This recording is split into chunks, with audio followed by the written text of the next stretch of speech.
Hi, everyone, and welcome to Under Pressure, the podcast that serves pressure washing community. I am very excited to be here in our kickoff episode with Jonathan Peters from TCHEM. Jonathan, say hi to the world. Hey world, how's it going? Hope it's warm and sunny where you're at because it's gotten warm here in North Carolina, so I'm excited about that. Outstanding. Well, it's freezing cold up here in Cape Cod. The wind is blowing. It's 38 degrees, and I don't want to go outside, so we'll stay in here and talk to you. So anyway, Jonathan is one of the real brains in the industry, and we're excited to have him as an industry expert to really kind of talk about some of the things that, especially as we're going into the end of the year and the holidays are approaching, and we are hearing all kinds of things out there about supply chain problems and inability to get equipment and chemicals. And we're going to talk a little bit about that. And we're also going to talk today about really how do we get ourselves prepared for the next year by getting equipment now and getting some of those tax advantages that are associated with that. So just to give everyone, for those of you who haven't met Jonathan or seen him out there in the pressure washing world, Jonathan is the owner of TCHEM Industrial Services. And it's more than just a pressure washing store. They formulate and manufacture a lot of their stuff in-house as far as the chemicals for washing, commercial truck washing, industrial heavy equipment sector. And their real goal is not just to sell equipment. It's really about helping the marketplace and helping them become successful entrepreneurs and helping to grow their business, which is really right in line with what we're trying to do. And that's why we thought Jonathan would be a great fit for our company moving forward. So Jonathan, talk to me a little bit about, number one, how did you get into the industry? What was your focus? What were some of the things that really kind of got you excited about this sector?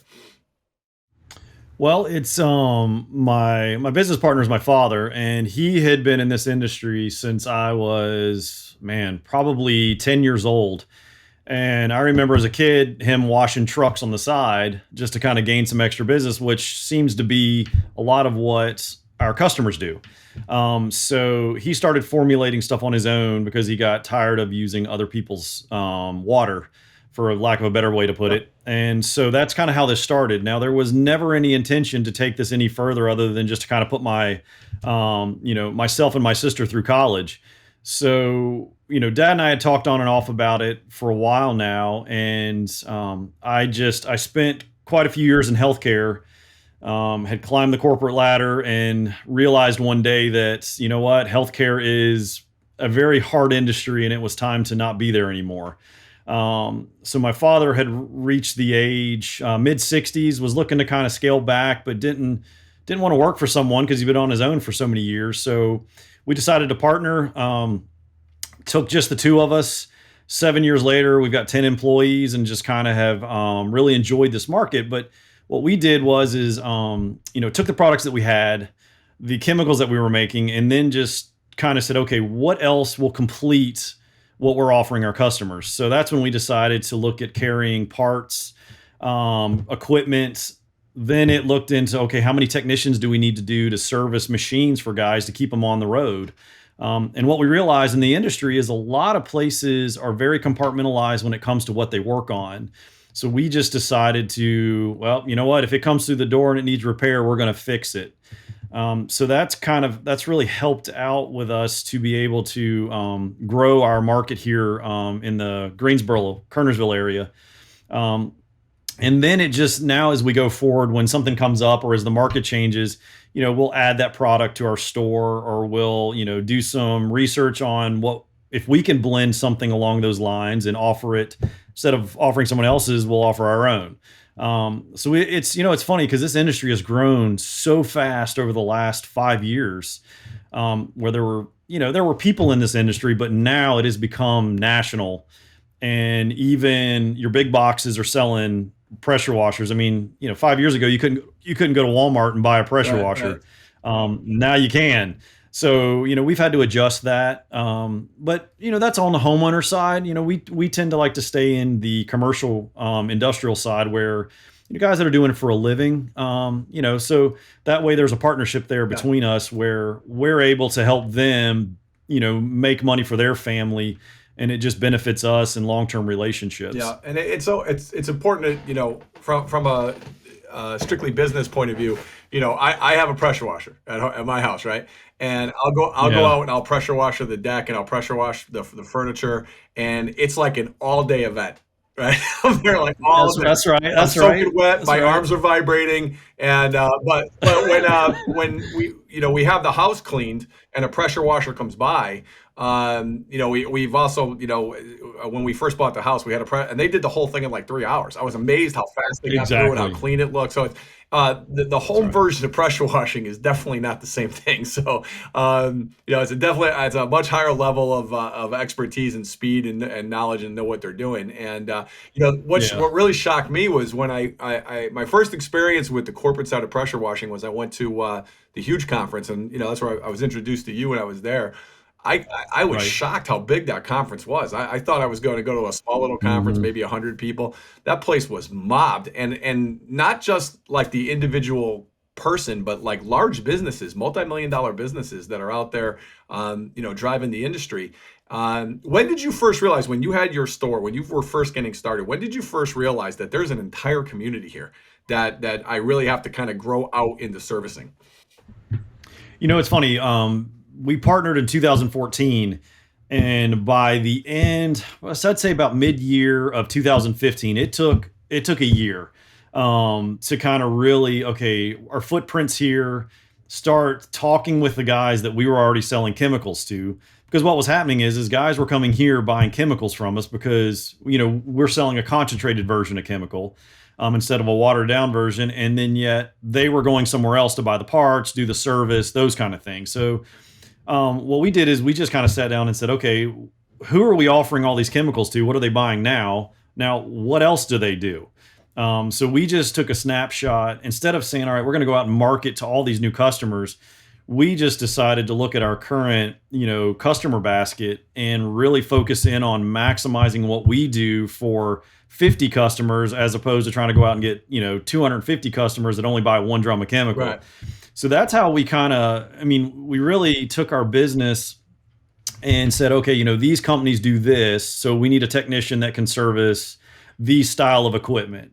These customers buy this, so now we need to put someone in the store that can manage inventory and making sure we get those products. So that's kind of the way we've done that, and it's been interesting because, like you were saying, that was my first actual convention too that I had gone to, and I was actually kind of floored at the amount of people that were Yeah. there.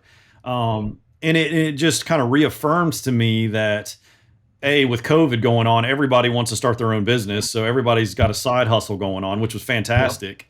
But it told me what we need to do is there are a million products out there, and some guys like this trigger gun versus this trigger gun. They ultimately do the same thing. So how we maximize selling to them is by telling them what works and being that go-to, and almost going back to like old school customer service. We are there with a smile and a Right. handshake, and we're going to make it happen for you. Right. Right. It's not like, well, they can access anything they want online, they can get all the information, but they know when they call us that we stand by our word, because if I got to go out and do a demo for them, we're going to go do that demo, where you can't get that Right. online. Right. So you can watch 100 YouTube videos, but that doesn't actually do anything when you go out and stand in front of the brick Yeah, yourself. it almost So sounds like when that's I was growing up. We didn't have the Home Depots. We had the True Value, and you had that guy there in the apron, yeah, that had the answer to everything you that's could right. possibly need to fix. So that's kind of more your mentality, right? That's right. And we've gone back and forth about, do we go full on scale in e-commerce and really kind of compete in the national market, or do we just kind of to focus in on what we're doing here locally and really just capture every pressure washer that's here local? Yeah, they can buy their products elsewhere too, and it's the same stuff. But you know what? Ultimately, they're coming to us because they know that we're going to produce for them, and we'll always have it in stock. And if we don't, we're going to make it happen that they've got something else that they can use instead. So yeah, it's kind of, you're right, going back to that red apron on, that we're the guys that we're manufacturing and we're doing it, and then we're going to provide you with that service that you need. So Great. Well, that's certainly a throwback. Customer service is in high demand, but rarely seen these days. So I'm sure the people, yeah, amen to the people that. in your community, I'm sure, are really happy to have you there. So let's tap into a little bit of that brain power that we brought you on for, and we're getting into the end of the year. A lot of tax implications are out there for companies. as we're kind of moving into 2022. And great time to purchase equipment, get some additional write-offs, Right. get that profit margin down a little bit lower so that Uncle Sam doesn't take quite a big bite of the apple. That's right. What's coming in the next year? What should they be prepared for? How should they reevaluate their equipment and what they should be utilizing? And let's throw this one on top of that is, what's the new big product that's coming out in this industry? So we'll touch on that topic first. So what we're seeing is gallons per minute. That's always kind of been you hear pressure washing. Everybody thinks, well, I got to have pressure. Well, and really, it shouldn't be called a pressure washer. It should be called something like gallons per minute machine, Gotcha. because flow of water, or like the flow machine, because flow of water is what actually does the cleaning. In certain instances, pressure is really good. But for most substrates, like washing your home on your siding, you don't want to put pressure on the siding. It can, or on wood, you don't want to do that. So, but what we're seeing is a big influx into more gallons per minute. So, like this over the last year and a half, 8 gallons a minute has become like a big catchphrase. That's everybody wants a big unit, lots of flow. But now we're starting to see a shift even into more flow, 10 gallon a minute units, starting to get in the double digits, which, they've always been around, but that's more for, environmental companies that are moving tons of water, trying to get rid of tons of, material or debris, trying to move that. But what we're seeing is the more building that happens in commercial spaces, more concrete, that now all these things are having to be cleaned. So you need more flow to clean all these surfaces. So there's been a big push into that, which has been good. So it's kind of like, at the end of the year, what guys are doing, unfortunately, is I think they wait till mid-season and realize that they've now gotten, 3 or 4, we'll just say large apartment complexes to clean. Right. They got a 5 gallon a minute unit, and they're working with a surface cleaner that's 16 inches, and they've got, a couple 100,000 square foot of surface they now got to clean. So they want to come in and upgrade mid-season with a 8 gallon a minute unit or a 10 gallon a minute unit, buy a surface cleaner. And it's like, well, if you'd have given that some thought on, October, November, December, quarter 4, on what are your goals for, say 2022, you could have purchased those units now, had them ready to go, so you hit the ground running in March and April, as opposed to waiting till May or June and then trying to say, man, I've got to get it now.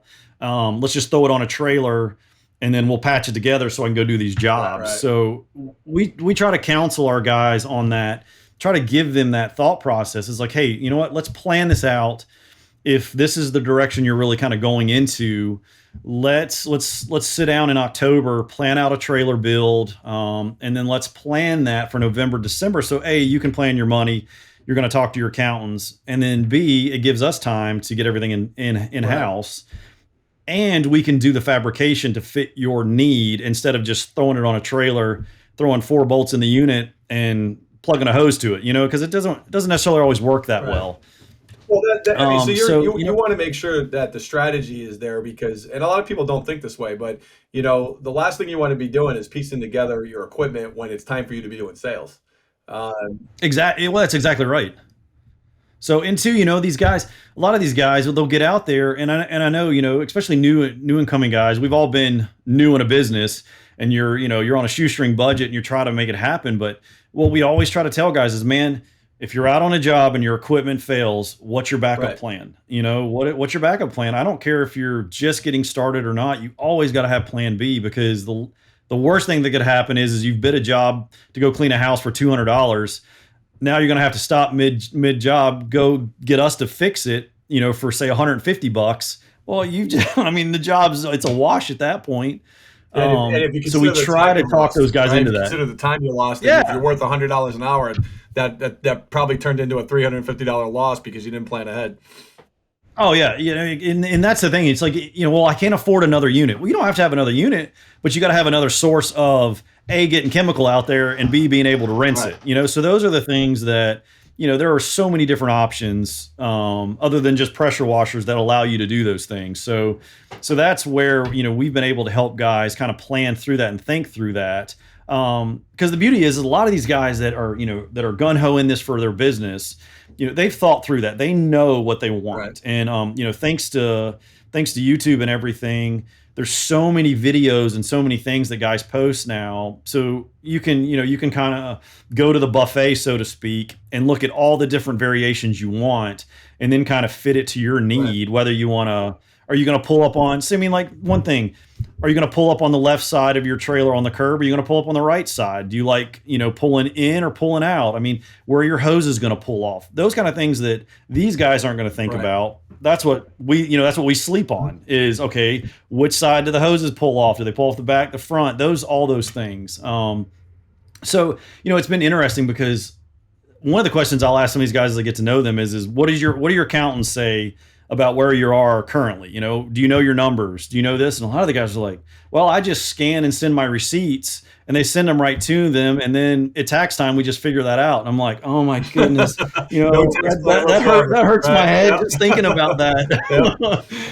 But I get it. Everybody's been new in a business and they're just trying to figure that out. But we try to talk them through that. Like, okay, you know what? I know what's your budget, and then, okay, do we want to maximize your budget, or do we want to, do we kind of want to just piece this together? So we always have those conversations. Right. Right.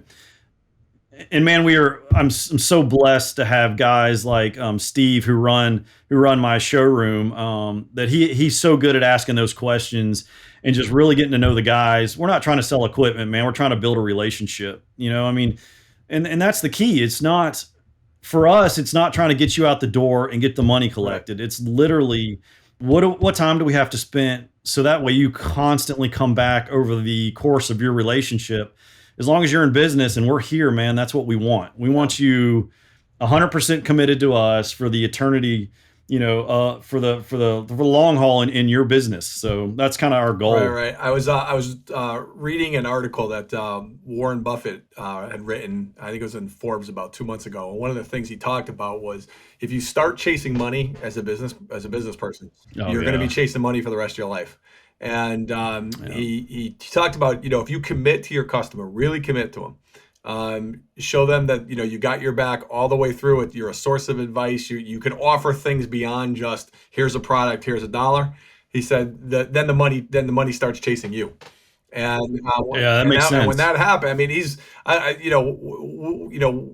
a lot of people love Warren Buffett. A lot of people can't stand him. But when you have $100 billion in the bank and you're still driving a 12-year-old pickup truck and you're living in your 2,800 square foot ranch, the guy's got a little bit of common sense to him, So that's exactly right. That's exactly right. That message is something that to the listeners out there who are really getting started, to take some pointers from that experience. That we take, when you get started, you're taking every deal, you're taking everything you can get. You can be a little bit selective because some of those deals that you take could be really bad ones for you and waste a lot of your time. When you could put your effort into a really good deal, develop a really good relationship with that customer, make sure that you're the first person on their mind and grow from that. So that's an important thing. So, okay, Jonathan, we're gonna take a 15-second time out here to pay some bills, and we'll be right back. You certainly can't afford to give profit away for no reason. But what if I told you credit card processors may be overcharging you and robbing you of profits you've worked hard to earn? It's time to put an end to being overcharged for payment processing. It's time to take back your profits. That's why we put together a free report, How to Avoid Being Overcharged by Your Payment Processor. Head over to takebackyourprofits.com, download the report, and put an end to being overcharged for credit card processing. You've worked hard for your sales, and you deserve to keep it. What are you waiting for? Go to takebackyourprofits.com and download your report today. Okay, folks, we are back here with John Peters from TCHEM, and we're going to wrap up our podcast today talking about some issues with supply chain and chemical shortages and equipment shortages that are out there right now. And we were, in the break, Jonathan and I were talking about if you're going to have a supply chain crisis for the pressure washing industry, this is probably the better time of year to have it than the middle of the summer. So hopefully it'll be cleared out by the time we get to the summer, which from what what the government's telling us, they think they're going to get it worked out. We'll see. But how's it affecting the industry? How's it affecting your store? How's it affecting the guys out in the field? And what kind of plans do you have in place to really fight this supply chain shortage? Man, it is affecting us a lot. But in with our business too, we're twofold because we manufacture. and then we also have the store where a lot of our competition, they'll just have a store. They're not an actual manufacturer. So what we're seeing, we'll just start with the manufacturing side is man, just shortage of chemicals, and it's so it'll be like, the market will be flooded with it, and then overnight it's gone. So, and then it's just scramble, and then you got pricing increases. So what we're trying to do with that is just kind of maintain a certain level of inventory where we didn't normally do that. So what I had to do was we started, we put into play where we started storing more in larger tanks. So, instead of mixing to order, so to speak, real-time inventory kind of thing, we just decided where, what we're going to do is double that, make sure we always have that in stock, and just kind of go that. And it's been hard chasing margin because the ever changing chemical market, trying to change prices all the time. I mean, it's unfair to almost change your pricing every week, but we've had to do that, which has made it a little bit more difficult with some of our customers. But the beauty about that is they understand, and we're kind of, you just get ahead of it a little bit. So instead of every week, you just skip a week because you just go up. And so that's what we've tried to implement some of that. Now down in the store, the problem is like what we were talking about in the earlier question about year-end purchasing. These guys are basically they're living paycheck to paycheck, so to speak. So they're not keeping things in stock.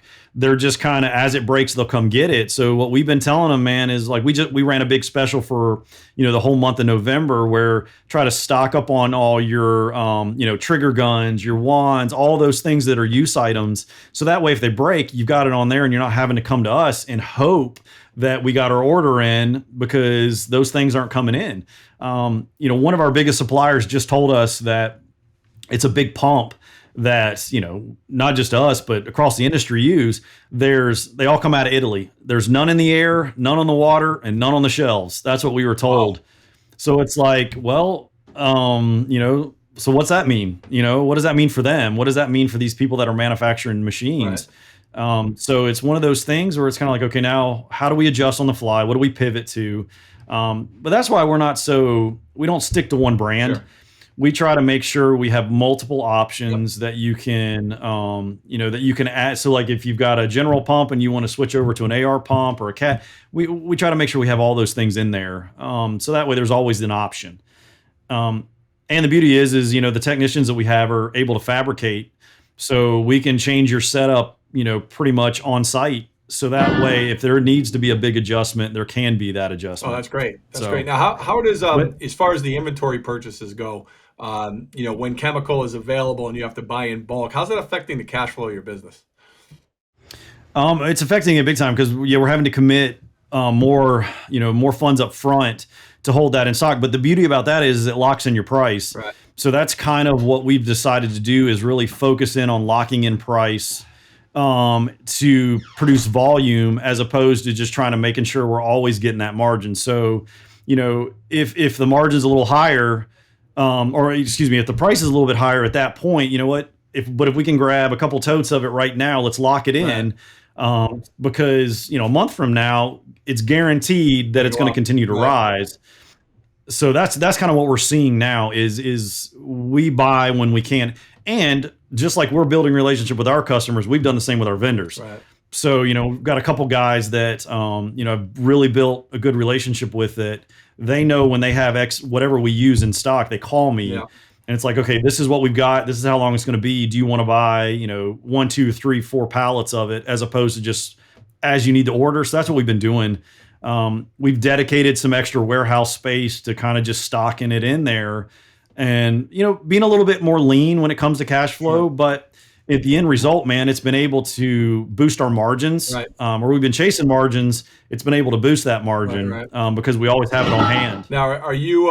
It's interesting. I've talked to quite a few owners, and of course, through several different verticals, and one of the common things that we're talking about a lot, which is unusual at this point, is national level politics actually is playing directly into our businesses for the real first time. Because most of the time, you don't even pay attention to it. They're doing their thing, we'll do our thing.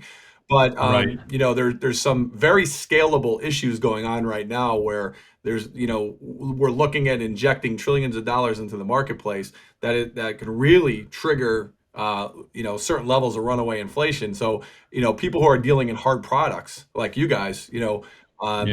my company provides a service, so my numbers don't change in that type of environment. Matter of Right. fact, we do better in inflationary periods than we do in non-inflationary periods.